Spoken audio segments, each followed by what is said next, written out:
وہ امام ابو یوسف رحمۃ اللہ علیہ اسلام کا پہلا چیف جسٹس قاضی القضات، جو اللہ تعالیٰ نے امام ابو حنیفہ کی تعلیم سے اور تربیت سے مقام عظمت علم و عمل تک پہنچایا تھا. کہتے ہیں امت مسلمہ میں امام ابو حنیفہ کے بعد سب سے بڑے عالم تھے، تا قیامت ان کی نظیر نہیں آ سکے گی. 42 سال قاضی القضات رہے، چیف جسٹس، اور عالم اسلام کے، یہ نہیں کہ کسی ایک چھوٹے سے ملک کے یا صوبے کے. اور اس زمانے میں ہارون رشید کی حکومت تھی اور 30,000 مربع میل میں ان کا اسلامی حکومت کا جھنڈا لہرایا جاتا تھا. تو امام ابو یوسف کو خلیفہ ہارون الرشید نے کہا کہ حضرت امام محمد جو آپ کے ساتھی ہے اور وہ بھی ابو حنیفہ کے شاگرد ہے، سنا ہے بہت بہترین کلام کرتے ہیں. امام شافعی کہتے ہیں ان کے بارے میں، شیخنا محمد بن الحسن اذا تکلم فکأنما العربیہ تنزل علی لسانی. دیکھیے ابن حجر کی کتاب توالی التاسیس بمعالی محمد ابن ادریس. ہمارے استاد امام محمد جب عربی بولتے ہیں ایسا لگتا ہے جیسے نازل ہو رہی ہے. امام ابو یوسف نے کہا وہ تو بیمار آدمی ہے اور وہ تو یہاں دربار کے اتنے خاص وہ نہیں کر سکیں گے. بادشاہان تو اپنے فیصلوں میں دو ٹوک ہوتے. ہارون رشید نے کہا کیا بیماری ہے اس کو؟ کہا ان کو سلسلبول کی بیماری ہے، شوگر کا مریض ہے، پیشاب بار بار آتا ہے. شوگر والے غریب پرہیز بھی نہیں کرتے، اول میں بعد میں. اور وہ ایک شخص کو میں نے کہا تم پرہیز کیوں نہیں کرتے ہو؟ کہتا میں اس کو توکل کے خلاف سمجھتا ہوں. ودا نر بچیا. میں نے کہا یہ کیوں؟ کہتے ہیں جب میں سب کچھ کھاتا ہوں نا تو میں کہتا ہوں اللہ آپ ہی بچانے والے ہیں، اور جب میں کچھ بھی نہیں کھاؤں گا تو میں کہوں گا میں تو کچھ کھاتا ہی نہیں ہوں. ہمارے ایک حاجی صاحب یہاں شوگر کا ڈاکٹر بنا ہوا ہے، ڈاکٹران بھی اس کو آگے آگے کرتے ہیں وجہ سے.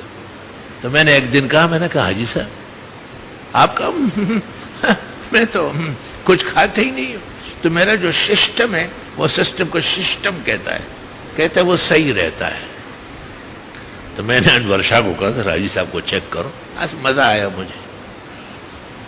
جب چیک کیا تو اس پر آیا 461 آن اٹیک. میں نے کہا حاجی صاحب مشین کہہ رہی ہے کہ یہ حاجی صاحب نہیں ہے، یہ تو کلکند اور چمچم کا مشین ہے، دکان ہے. ہاں ابھی آتے وقت میں نے 1 یا 2 لڈو کھا لیے. میں نے کہا اسی کو شوگر کا مریض کہتے ہیں، جو پرہیز کرے وہ شوگر کا مریض ہے، وہ تو صحت مند آدمی ہے. اسی طرح ایک عالم دین آئے، وہاں استادوں کے ساتھ چائے پی رہے، میں سامنے سے دیکھ رہا ہوں چینی ڈال رہا ہے.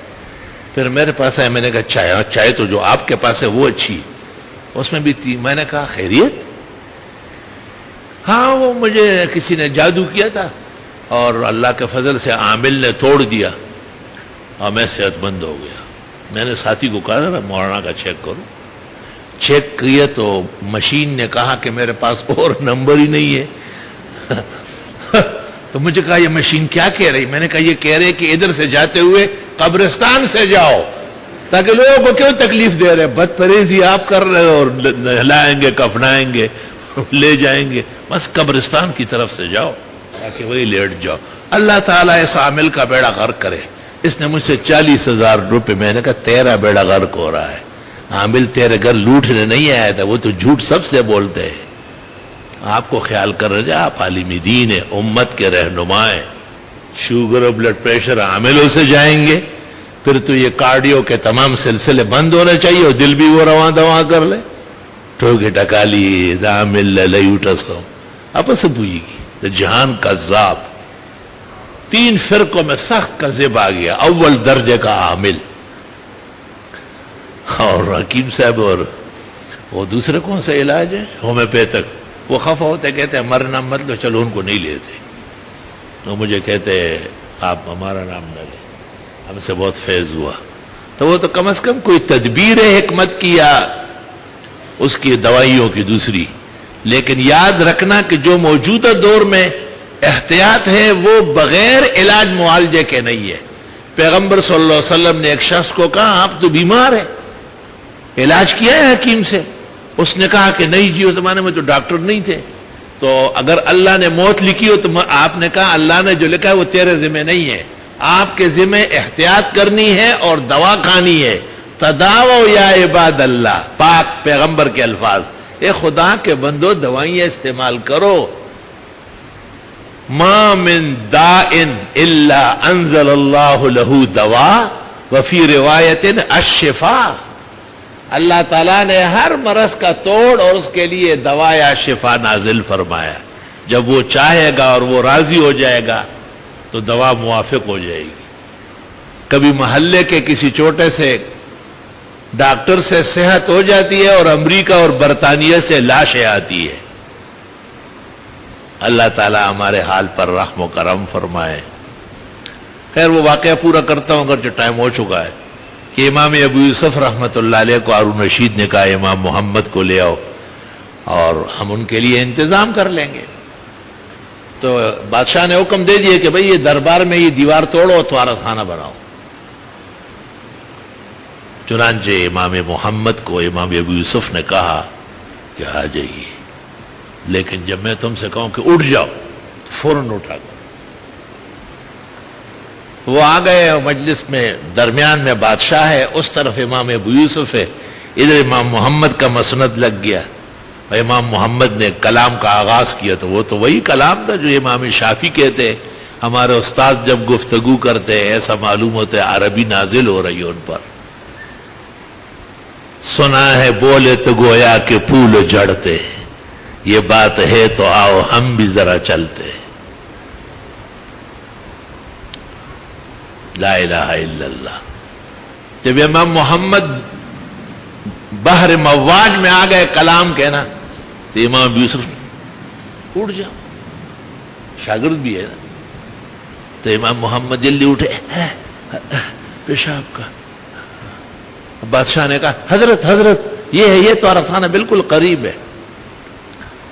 امام محمد اندر گئے, طہارت کی, باہر آئے تو ہارون رشید نے دربار میں کہا آئندہ حضرت کو تکلیف نہ دی جائے, بہت زیادہ بیمار ہے کہ ان کے چلتے ہوئے کلام میں پیشاب آتا ہے. تو امام محمد کہتے ہیں زیادات و زیادات میں سرخسی نے لکھا ہے واقعہ, طلبہ حوالہ یاد رکھا کریں. امام محمد کی کتاب زیادات پر سرخسی نے شرح لکھی, اس کا نام بھی ہے زیادات الزیادات. اس کے مقدمے میں لکھتے ہیں امام محمد کہتے ہیں درائی تو احتیال ابی یوسف, مجھے پتہ تھا کہ امام ابو یوسف کی چال ہے مجھے دربار سے نکالنے کی, ولیکنی امتثلت, مجھے ماننا پڑے گا, لأنہ شیخی, میرے استاد بھی ہے. اللہ تعالی ہمیں اپنے مرکز سے اپنوں سے جوڑ کے رکھے. اللہ اپنا خوف تقوی نصیب فرمائے تاکہ یہ بون چال جو آنے والا ہے یہ خیریت سے گزر جائے, اور اللہ تعالیٰ اس کو اسلام کے لیے اور مسلمانوں کے لیے اور ملک کے لیے مفید بنائے.